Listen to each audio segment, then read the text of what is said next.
ہر قسم کے روحانی جسمانی مسائل اور وظائف کے لیے پیر اقبال قریشی چینل کو سبسکرائب کریں۔ السلام علیکم ورحمۃ اللہ وبرکاتہ۔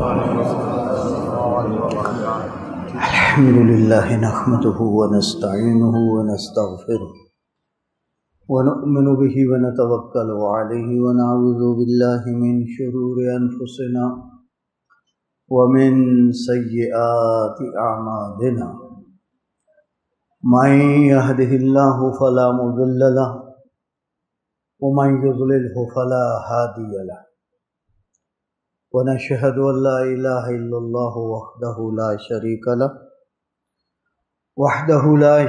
له فی الخلق والامر ونشہد ان سیدنا وسندنا وشفیعنا وحبیب ربنا وہادینا ومرشدنا ومولانا محمدا عبدہ ورسولہ ارسلہ بالحق بشیرا ونذیرا وداعیا الی اللہ بإذنہ وسراجا منیرا اما بعد فاعوذ باللہ من الشیطان الرجیم بسم اللہ الرحمن الرحیم یا ایھا الذین آمنوا اتقوا اللہ وکونوا مع الصادقین وقال اللہ تبارک وتعالی ما كان محمد ابا احد من رجالکم ولكن رسول اللہ وخاتم النبیین وكان اللہ بكل شيء عليما وقال رسول اللہ صلی اللہ علیہ وسلم انا حظکم من الانبیاء وانتم حظی من الامم وقال رسول اللہ صلی اللہ علیہ وسلم انا آخر الانبیاء وانتم آخر الامم وقال رسول اللہ صلی اللہ علیہ وسلم والذی نفسی بیدہ لا یؤمن احدکم حتی اکون احب الیہ من والدہ وولدہ والناس اجمعین او کما قال صلی اللہ علیہ وسلم۔ درود شریف پڑھنے سے اللہم صلی وسلم علی سیدنا محمد وعلی آلہ وصحبہ وبارک علیہم اجمعین۔ میں اپنے برادر مکرم حضرت مولانا حافظ محمد اقبال قریشی صاحب دامت فیوزہم کا انتہائی ممنون ہوں کہ جنہوں نے مجھے اس لائق سمجھا یہاں آج اس مجلس میں مجھے یاد فرما لیا۔ اللہ جل جلالہ حضرت کی زندگی میں، علم میں، عمل میں خیر و برکات نصیب فرماتے۔ اللہ پوری امت کو ان کے وجود باسعود سے خیر اور نفع نصیب فرماتے۔ یوں تو حضرت کے مجھ پر بھی بڑے احسان ہیں، لیکن ایک احسان ایک دفعہ مکہ مکرمہ میں ملاقات ہوئی تھی تو حضرت مجھے لے گئے اسی خاندان کے ہاں جس خاندان کی نسبت سے یہ مسجد شیبی، وہاں ان سے ملاقات، ان کی زیارت، ان کا دیدار اس حوالے سے کہ حضرات صحابہ یقیناً ان کی اولاد، اخواد، نسل چل رہی ہیں، لیکن شیبی خاندان ایک ایسا خاندان ہے کہ جس کی بقا اور دوام کی پوری ضمانت حضور نبی کریم صلی اللہ علیہ وسلم سے کہ وہ بیت اللہ شریف کی چابی جن کے پاس تھی پھر فتح مکہ کے موقع پر نبی کریم صلی اللہ علیہ وسلم نے وہی چابی لے کر پھر اسی کلید بردار کے حوالے کی اور ساتھ یہ ارشاد فرمایا اب یہ چابی قیامت تک آپ ہی کے پاس رہے گی، جس سے یہ یقین ہوا کہ یہ چابی اب جن کے پاس ہے یہ اولاد صحابہ کا چلتا ہوا تسلسل ہے۔ الحمدللہ یہ یقینی بات ہوگی۔ ان کی مجھے جو زیارت ہوئی وہ حضرت کے توسط سے ہوئی، اللہ جل جلالہ انہیں جزائے خیر نصیب فرمائے۔ یہ مجھ پہ ایک بہت بڑا احسان ہے۔ ہاں یقیناً ہمارے اکابر میں سے انہوں نے اپنا ایک حمائل شریف اور ایک تلوار اس خاندان کے حوالے کی تھی، شاہ رفیع الدین سے، دیوبند کے سب سے پہلے محتمم مبانیوں میں سے، اور یہ اس خاندان کے حوالے کرتے ہوئے فرمایا تھا کہ جب مہدی آخر الزمان رضوان اللہ تعالی علیہ وہ تشریف لائیں گے، میری یہ امانت آپ کے پاس ہے، اور جب وہ آئیں تو میری یہ امانت ان کے حوالے کر دینا، جو اس بات کی دلیل ہے کہ واقعتاً اس خاندان کی بقا سیدنا محمد ابن عبداللہ المعروف المہدی ان کے زمانے تک یہ خاندان باقی رہے گا، اور یہ بیت اللہ شریف کی چابی اس خاندان میں رہے گی۔ اللہ تبارک و تعالی امت کے ان تمام اسباب خیر کی بھی حفاظت فرما دیں اور ان رجال کار کی بھی حفاظت فرما دیں۔ میری یہ سعادت ہے کہ آج کے اس اجتماع میں مجھے حاضری کا موقع نصیب فرمایا گیا۔ اصل تو ہے دین کی بات کا پہنچانا، جو حضور نبی کریم صلی اللہ علیہ وسلم بھی بلغوا عنی ولو آیا، میری ایک بات بھی تمہارے پاس پہنچے ہے اس کو آگے پہنچا دو۔ حضور نبی کریم صلی اللہ علیہ وسلم کا وہ حجۃ الوداع کا وہ ایک ارشاد، بلغوا فلیبلغ الشاہد منکم الغائب، جو آج تم میرے سامنے موجود ہو، میری باتیں سنی، 23 سالہ دور نبوت میرا پایا، جو کچھ مجھ سے لیا، تم حاضرین تھے، تم حاضرین اب اس بات کو غائبین تک پہنچا دو، اور یہی میری اب کی ذمہ داری ہے۔ کنتم خیر امت اخرجت للناس تأمرون بالمعروف وتنہون عن المنکر وتؤمنون باللہ۔ اس بات کے پہنچانے میں، اس فریضے کی ادائیگی میں حضرات صحابہ کرام رضوان اللہ تعالی علیہم اجمعین، کوئی 90 سال کی عمر میں نابینا ہونے کے باوجود قسطنطنیہ میں آرام فرما رہا ہے، کوئی افریقہ کے جنگلوں میں آرام فرما رہے ہیں، کوئی یہ پشاور میں ہے، کوئی پنجگور میں ہے، کوئی سندھ میں ہے، کوئی ہندوستان میں ہے، کوئی مصر میں ہے، کوئی فلسطین میں ہے۔ فَلْيُبَلِّغْ شَاهِدٌ مِّنكُمُ الْغَائِبَ کا وہ حق میرے نبی کے صحابہ نے ادا کر دیا، اور کس اہتمام اور کس فکر کے ساتھ۔ بخاری شریف میں سیدنا حضرت ابو ذر رضی اللہ تعالی عنہ، جو صحابہ میں سے ایک درویش صحابی کہلاتے ہیں، فقیر صحابی کہلاتے ہیں،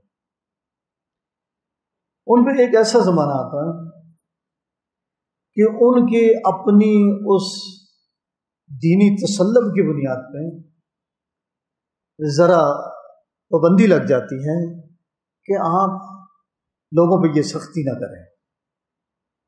ان کے اپنے بزرگ صحابہ میں سے ہیں، بڑے صحابہ میں سے ہیں، ان کا اپنا ایک حال ہے، کسی کے پاس مال و دولت جمع نہیں ہونے دیتے، ڈنڈا لے کے پہنچ جاتے تھے، نکالو اس مال کو، خرچ کرو۔ سیدنا عثمان غنی رضی اللہ تعالیٰ عنہ نے پہلے انہیں بھیج دیا شام کی طرف۔ شام تو وہ تو اور خوشحالی والا علاقہ تھا، ادھر سے پھر ان کو واپس کر دیا مدینہ طیبہ میں۔ سیدنا عثمان غنی رضی اللہ تعالیٰ عنہ نے حکم دیا تم ربضہ میں چلے جاؤ، ربضہ کے مقام پہ وہاں اکیلے رہو، اکیلے اپنی زندگی گزارو اور پھر دنیا سے چلے جاؤ گے۔ اور حقیقت میں وہ عنوان تھا میرے نبی علیہ السلام نے ان کے لیے فرمایا تھا، ابو ذر اکیلے دنیا میں آئے ہو، اکیلے دنیا سے چلے جاؤ گے، لیکن تمہارے جنازے میں اس اکیلے پن میں بھی اللہ اہل ایمان کی ایک جماعت کو بھیج دے گا۔ نبی علیہ السلام کے اس فرمان میں سچا ہونا تھا۔ اس فرمان کی مطابق حضرت ابو ذر ربضہ میں تھے۔ ان کا یہ واقعہ عرض کر رہا ہوں ابلاغ و تبلیغ کی صورت میں، اس دین کی اس محنت کو آگے پہنچانے کی صورت میں، دین کی اس ذمہ داری کو ادا کرنے کی صورت میں، کہ حضرت ابو ذر رضی اللہ تعالیٰ عنہ ایک موقع پہ حج کے زمانے میں حج پہ تھے، صحابی رسول ہیں، اور لوگ وہ زمانہ ہے کہ تابعین کا زمانہ ہے، اور تابعین کی بھی نسبت وہ نسبت ہے جس کے بارے میں میرے نبی علیہ السلام نے فرمایا اس آنکھ پہ اللہ نے جہنم کی آگ کو حرام کیا جس آنکھ نے مجھے دیکھا ہو، اور اس آنکھ پہ بھی اللہ نے جہنم کی آگ کو حرام کیا جس آنکھ نے اس آنکھ کو دیکھا ہو جس آنکھ نے مجھ محمد کو دیکھا۔ اور وہ ہے وہ طبقہ جس کو تابعین کا طبقہ کہا جاتا ہے۔ پتہ چلتا ہے کہ یہ صحابی رسول ہیں، اور انہوں نے براہ راست جو تعلیم و تربیت پائی ہے وہ محمد رسول اللہ صلی اللہ علیہ وسلم سے پائی۔ اب جو براہ راست جماعت رسول اللہ سے تعلیم اور تربیت پانے والی جماعت یقیناً افضل الخلائق بعد الانبیاء، کہ وہ جماعت ہے کہ انبیاء کے بعد پوری انسانیت میں افضل ترین انسان ہے، حضرات صحابہ کرام رضوان اللہ تعالی علیہ مجمعین۔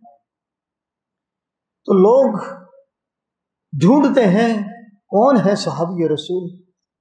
سیدنا ابو ذر مسجد حرام میں ہیں، لوگوں کا جمگٹھا لگا ہوا ہے، لوگ مسائل پوچھ رہے ہیں، نبی علیہ السلام سے براہ راست لینے والے صحابی رسول سے وہ خود کچھ حاصل کرنا چاہتے ہیں۔ نبی علیہ السلام کی صحابی بیٹھے ہیں، ایک شخص آتا ہے اور وہ آ کے ان سے کہتا ہے آپ پر حکومتی پابندی نہیں ہے، امیر المومنین سے یہ آپ پر پابندی لاگو نہیں ہے کہ آپ نے مسائل لوگوں کو نہیں بتلانے۔ حضرت ابو ذر رضی اللہ تعالیٰ عنہ یہ بات سنتے ہیں۔ حضرت ابو ذر رضی اللہ تعالیٰ عنہ پر جو پابندی تھی ان مالی معاملات میں آپ کسی پر سختی نہیں کریں گے، باقی مسائل کے بیان کرنے میں حکومتی پابندی نہیں تھی۔ آپ کو اس بات پہ غصہ آ جاتا ہے کہ حکومت کی مجھ پہ پابندی کہ میں نبی علیہ السلام کی بات کو آگے پہنچاؤں، یہ مجھ پہ پابندی، یہ شخص یہ کہہ رہا ہے کہ حکومت وقت کی تجھ پہ پابندی ہے۔ سیدنا ابو ذر رضی اللہ تعالی عنہ اس وقت اپنی گردن کی طرف اشارہ فرماتے ہیں اور یوں انگلی پھیرتے ہوئے حضرت ابو ذر رضی اللہ تعالی عنہ کا وہ قول سیدنا امام بخاری نقل فرماتے ہیں کہ سیدنا ابو ذر رضی اللہ تعالی عنہ فرمایا یہ لوگ میری گردن پہ تلوار رکھتے ہیں، میری گردن کاٹنے کے لیے تلوار رکھی ہے، ابھی اس کو حرکت دینا ہے کہ میری گردن کٹے، لیکن اس حرکت دینے میں ابھی میری زندگی کے جتنے سانس باقی ہیں، ان زندگی کے باقی سانس میں میں اپنے نبی کی وہ بات جو مجھ تک پہنچی ہے میں اپنی جان گردن کے کٹتے کٹتے اپنے نبی کی وہ بات بھی آگے پہنچا کے چھوڑوں گا۔ یہ سیدنا ابو ذر رضی اللہ تعالیٰ کا ایک پیغام ہے، ہم نے اس دین کو آگے پہنچانا ہے۔ ہم نے اس دین کی ذمہ داری کو پورا کرنا ہے، ہم نے اس دین کی حفاظت و بقا کا ذریعہ بننا ہے، ہم نے اس دین کی حفاظت کا ذریعہ بن کے آئندہ آنے والی اپنی نسلوں کی حفاظت کرنی ہے اور ان کے ایمان کو بچانا ہے۔ میرے بھائیوں، اس وقت، اور یہ تو آپ جانتے ہیں، حضور نبی کریم صلی اللہ علیہ وسلم جو فرما رہے ہیں ترکت فیکم امرین لن تضلوا حتی تمسکتم بہما کتاب اللہ و سنت۔ میں دنیا سے جا رہا ہوں میری امت والوں، جاتے ہوئے میں تمہیں دو چیزیں دے کے جا رہا ہوں، ایک اللہ کی کتاب ہے اور دوسری میری سنت ہے۔ جب تک ان دونوں سے مضبوطی کے ساتھ چمٹے رہو گے تم کبھی بھی گمراہ نہیں ہوگے، مقہور نہیں ہوگے، مظلوم نہیں ہوگے۔ آج امت کی جو صورتحال، فلسطین میں میرے کلمہ پڑھنے والے بچے، میری مائیں، بہنیں، بیٹیاں، میرے نوجوان، میرے بوڑھے، کتنی تعداد میں کافروں کے ظلم و ستم کا نشانہ بن چکے ہیں۔ اس وقت امت کی صورتحال کہ امت کا کون سا ملک جس کے اسباب، وسائل، فیصلے وہ اس ملک کے اپنے ارباب اقتدار کے ہاتھ میں ہے۔ کوئی ایک 56-57 ممالک اسلامیہ میں سے حضور نبی کریم صلی اللہ علیہ وسلم، دیکھو درود شریف پڑھ لیا کرو، صلی اللہ علیہ وسلم، صلی اللہ علیہ وسلم، صلی اللہ علیہ وسلم، ہاں زور سے، زبان سے، پتہ ہے من صلی علیہ واحد صلی اللہ بہا عشرہ۔ میں مسجد شیبی میں بیٹھا ہوں، میں ایک دفعہ صلی اللہ علیہ وسلم پڑھوں، وہ عرش والا مجھ پہ 10 دفعہ پڑھے، میرے 10 گناہوں کو معاف فرمائے، میرے 10 درجات کو بلند فرمائے، میری 10 نیکیاں لکھ دے۔ ایک دفعہ پڑھنے پہ میرا رب اپنے نبی کے صدقے مجھ پہ 50 انعامات فرما دے۔ اور میرے نبی کا ارشاد ہے ان للہ ملائکۃ سیاحین فی الارض یبلغون منکم السلام۔ پوری کائنات کی دھرتی، چپے، وادی، گھاٹی، پہاڑ، چوٹی، سمندر، کوئی جگہ نہیں جہاں مجھ پہ کوئی شخص درود پڑھنے والا ہو، میرے رب کا فرشتہ وہاں موجود ہے اور اس کا وہ صلاۃ و سلام مجھ محمد کو میرے روزے تک پہنچا دیتا ہے۔ کوئی مشکل ہے؟ مشکل ہے؟ کوئی مشکل نہیں، کوئی نہیں۔ اور ہمارا تزکیہ اور ہمارے اعمال کی بڑھوتری اور ہمارے اعمال کا جلا اور نکھار دوستوں ہمارے اعمال دینیہ کی پابندی میں۔ جتنا آپ اعمال کی پابندی کریں گے اللہ پاک آپ کے وظائف کو بھی انشاءاللہ مؤثر بنا دے، آپ کے وظائف مؤثر ہوں گے۔ میں یہاں بیٹھا ہوں، میں نے عرض کر دیا صلی اللہ علیہ وسلم، میری حاضری روزہ اطہر پہ لگ چکی ہے۔ اگر میرا یہ موبائل یہاں میں بیٹھا ہوں، میں امریکہ میں کال کر رہا ہوں اور تصویر بھی آ رہی ہے، اور آنن فانن افریقہ ہو، امریکہ ہو، کوئی بر اعظم ہو، وہاں پہ آبادی ہو، میرا وہاں پہ لنک، میرا رابطہ ہے، کیا میرا رب اس بات پہ قادر نہیں؟ میں نے صلی اللہ علیہ وسلم ادھر پورا نہیں کیا اور میری حاضری روزہ اطہر پہ لگ چکی، الحمدللہ ثم الحمدللہ۔ اور پھر قربان جاؤں، فدا ہو ابی و امی، میں اپنے نبی پر، میرے ماں باپ قربان۔ میرے نبی علیہ السلام فرماویں فرشتہ آ کے کہوے فلاں شخص فلاں ابن فلاں نے آپ کو سلام بھیجا ہے، فلاں ابن فلاں نے، میرا نام بھی لے وے، میرے ابا جی کا نام بھی لے وے۔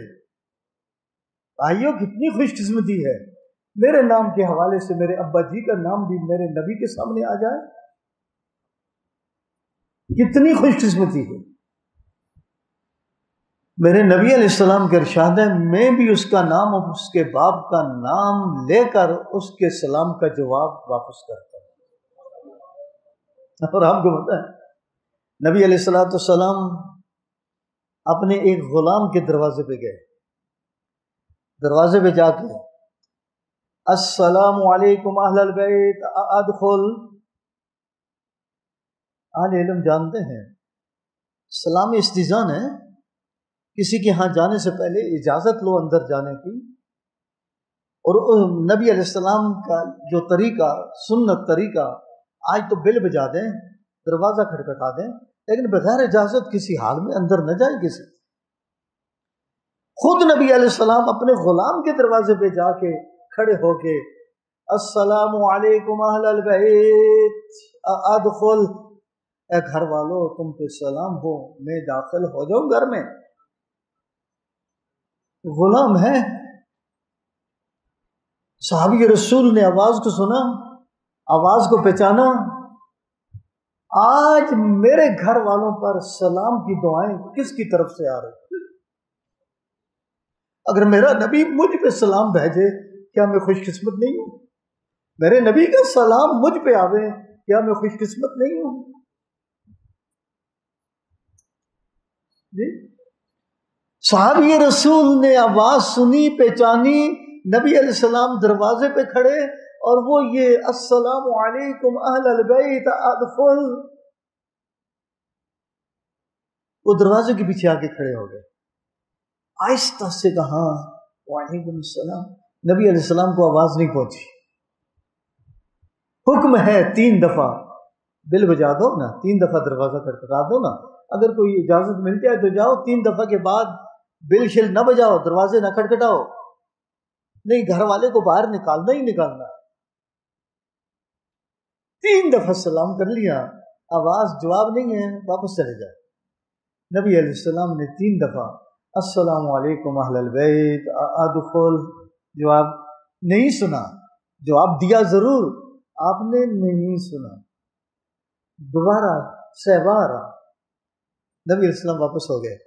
صحابی نے تھوڑا انتظار کیا شاید پھر دعا آ جائے السلام علیکم اہل البیت، نہیں سنی، جھانک کے دیکھا رسول اللہ واپس جا رہے ہیں، بھاگتے گئے نبی علیہ السلام کے پیچھے، یا رسول اللہ میں نے آپ کے 3 سلام سنے، میں نے جواب دیے، تو اللہ کے بندے تو نے زور سے جواب کیوں نہ دیا؟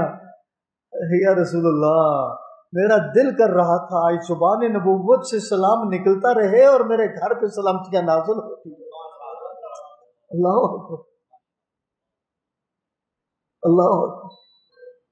آج اگر میں صلی اللہ علیہ وسلم کا ورد کر لوں اور ادھر سے بار بار میرے اوپر میرے نبی کا سلام آتا رہے، میں خوش قسمت نہیں ہوں؟ میں خوش قسمت ہوں۔ آج یہ کر رہا جب نبی علیہ السلام کا نام نامی اس میں گرامی آئے، زبان کو حرکت، صلی اللہ علیہ وسلم، صلی اللہ علیہ وسلم، صلی اللہ علیہ وسلم، کوئی زبان خاموش نہ رہے، فائدہ میرا ہے، میرے نبی کا مقام ورفعنا لک ذکرک، وہ مقام محمود میرے نبی کا متعین ہے، تیری میری دعا سے میرے نبی کے درجوں میں اضافہ نہیں ہو سکتا، میرے آپ کے کلمہ یہ ادا کرنے سے نبی کے صدقے اللہ میرے درجات کو بلند فرما۔ ہم نے اعمال پہ اپنے آپ کو پختہ کرنا ہے، اعمال کی ادائیگی ہے، ایسا تو نہیں ہے نا۔ آج کل آپ نے الحمدللہ جو وظائف سیکھے نا، آپ کو واسطہ پڑے گا کہ اب لوگ جو آتے ہیں نا جی، وہ شوف سے اپنے سارے کام بنانے کے لیے آتے ہیں۔ انہیں کہو نماز کی پابندی کرو، انہیں کہو یہ صورتیں پڑھ لیا کرو، انہیں کہو کہ یہ اعمال کر لیا کرو، نہ جی نہ، ہمیں کرنے کا کچھ نہ کہو، بس شوف کر دو کہ میرا کام ہو جائے۔ ڈیجیٹل دور ہے نا، بس انگلی سے کلک کرو کہ سارے مسئلے حل ہو جائے۔ نہ، آپ کی ایک ذمہ داری ہے، آپ کے ساتھ جتنے بھی متعلقین جڑے ان سب کو دین کی دعوت پہ پختہ کر دینا، اعمال پہ پختہ کر دینا۔ آپ کو اللہ پاک نے ایک ایسا راستہ دے دیا کہ امت کے لوگ جو مصیبت میں ہیں، جو تکلیف میں ہیں، جو پریشانیوں میں ہیں، وہ کدھر جائیں گے؟ کسی بد عقیدہ کے پاس جائے گا، کوئی کسی اور کے پاس جائے گا، کوئی کسی کو کیا بنائے گا، کوئی کسی کو کیا بنائے گا۔ صحیح العقیدہ لوگ بھائیوں اپنے نبی کی امت کی حفاظت کے لیے اپنے اس راستے کو استعمال کر کے اپنے نبی کی امت والوں کے ایمان کی حفاظت کرنا، ایمان کو بچانا، یہ بھی ہماری ذمہ داری ہے۔ اور آپ اس سلسلے میں اپنے نبی کی امت کی ان لوگوں کی بھرپور طریقے سے رہنمائی فرما سکتے ہیں۔ اللہ آئندہ آپ کو اس ذمہ داری کو اسی طریقے سے نبھانے کی اللہ پاک توفیق نصیب فرمائے۔ تو عرض یہ کر رہا تھا کہ بنیادی طور پہ ہمارے لیے ہمارے ایمان کے دو راستے، ترکت فیکم امرین لن تضلوا حتی تمسکتم بہما، کتاب اللہ و سنت۔ دو ہی چیزیں ہیں، میرے پاس اللہ کی کتاب ہے اور اس اللہ کی کتاب کی وضاحت، بیان، تبیان، لتبین للناس ما نزل الیہم۔ میرے رب نے کہا میرے حبیبہ جو میں تجھے دے رہا ہوں ان لوگوں کے سامنے اس کو پورے اپنی عملی وضاحت کے ساتھ اپنی امت تک میری امانت کو پہنچا دے۔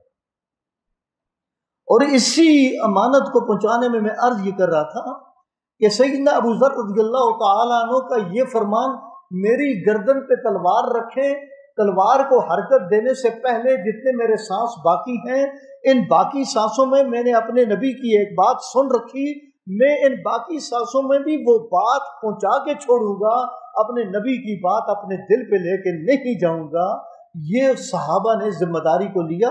فَلْيُبَلِّغُ الشَّاهِدُ مِنْكُمُ الْغَائِبُ، وہ میزبان رسول جس کا میں نے تذکرہ کیا قسطنطنیہ میں پڑھا ہے، وہاں محو استراحت ہے۔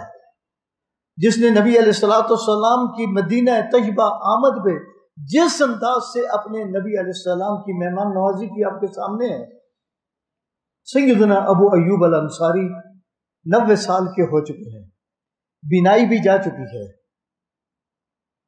بوڑھے ہو چکے ہیں، ایک اپنے قائد کے ساتھ جو پکڑ کے لے کے چل رہا ہے اس کو لے کے چل رہے ہیں اور کہتے ہیں مجھے وہاں تک پہنچا دو، کل اگر میں اللہ کے سامنے جاؤں، اللہ مجھ سے پوچھے تو نے میرے دین کے لیے کیا کیا ہے، تو میں رب سے کہہ دوں گا ربا جہاں تیرے دین کی آخری سرحد تھی میں تیرے دین کو پہنچانے کے لیے اس آخری سرحد تک پہنچا۔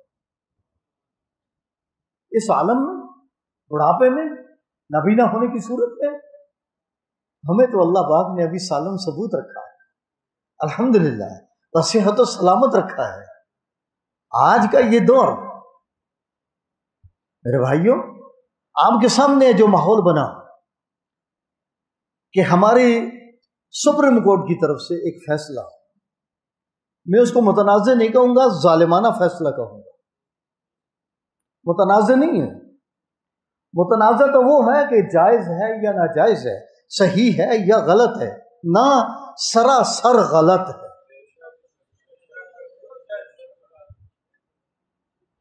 کس نے اس کو صحیح کہا؟ کیا سپریم کورٹ کی بار کونسل نے اس کو صحیح کہا جو اس چیف کے سامنے وہ وکلاء اور ایڈوکیٹس پیش ہوتے ہیں؟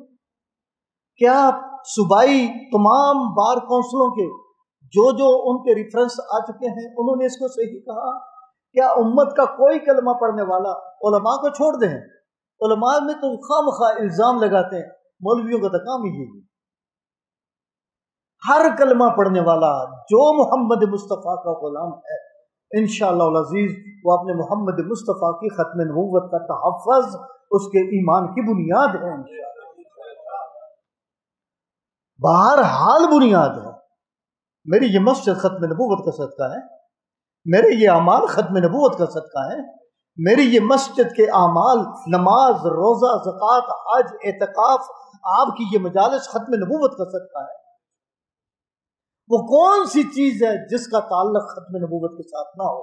میری تبلیغ ختم نبوت کے ساتھ متعلق ہے، میرا مدرسہ ختم نبوت کے ساتھ متعلق ہے، میری اسلامی سیاست ختم نبوت کے ساتھ متعلق ہے، میری اسلامی عنوان سے معاملات، تجارت، اخلاقیات سارے ختم نبوت کے ساتھ متعلق ہیں۔ میں ختم نبوت کو اپنی زندگی سے نکال دوں؟ اگر ابو ایوب میرے نبی کی دین کے لیے قسطنطنیہ تک جا سکتا ہے، اور ذوالبجدین اگر مدینہ سے چل کے تبوک کے مقام پہ پہنچ کے اور ذوالبجدین کو بخار چڑھتا، میرے نبی اپنی گود میں لیتے، اس کی قبر تیار ہوتی، میرا نبی قبر پہ کھڑے ہو کے مٹی اٹھا کے آسمان کی طرف پھینکے، ربا آج تلک میں ذوالبجدین سے راضی تھا، تو بھی راضی ہو جا۔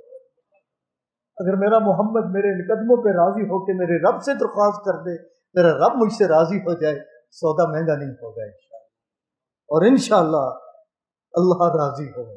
اہل علم جانتے ہیں میرے نبی فتح مکہ کے موقع پر مکہ کے لیے جب گئے، وادی مر الزہران میں آپ نے اپنے صحابہ سے کہا پھیل جاؤ، پوری وادی میں پھیل جاؤ، رات کا وقت ہے، ہر آدمی اپنے خیمے کے سامنے آگ جلا لے، رات کا اندھیرا ہے، پوری وادی میں آگ لگے، آگ ہی نظر آئے اور افراد تو نظر نہ آئے۔ میرے نبی نے سب کو پھیلا دیا۔ وہ مکہ والوں کے جاسوس آئے اور خصوصاً 3 بڑے سردار، ابو سفیان، بدیل ابن ورقہ، حکیم ابن حزام، یہ کون لوگ آ گئے اتنی بڑی تعداد میں؟ بنو خزاع والے؟ نہ بنو خزاع کی اتنی تعداد نہیں۔ ادھر یہ باتیں کر رہے تھے کہ میرے نبی کے غلام آگے اور پکڑ کے ان کو لے گئے۔ اللہ نے ان تینوں کو بعد میں ایمان نصیب فرما دیا۔ لیکن یہ تکثیر جماعت کا ایک عنوان تھا۔